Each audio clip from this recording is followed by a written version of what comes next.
প্রাকৃতিক সৌন্দর্য দিন দিন হারায় যাচ্ছে।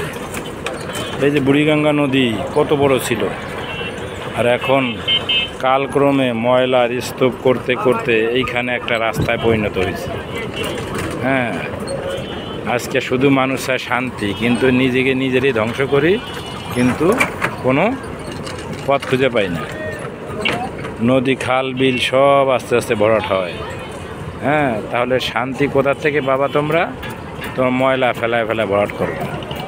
হ্যাঁ, একটা রাস্তা এখানে আছে, আর একটা রাস্তা ময়লা ফেলায় স্তূপ করবে। কয়েকদিন পরে এখানে কাটা ধারে বেড়া দিয়ে ময়লাগুলো আবার নদীর ভিতরে ফেলাই। তাহলে কি হলো? কোনো কিছু না, খোদাই চোখের ধান্দা। হ্যাঁ, ব্যবসা প্রতিষ্ঠান তো এখন মরেই গেছে, আটঘাট দখল করে খায় শেষ করতেছে। আমরা একটু সচেতন হইলে অনেক কিছুই করা যায়।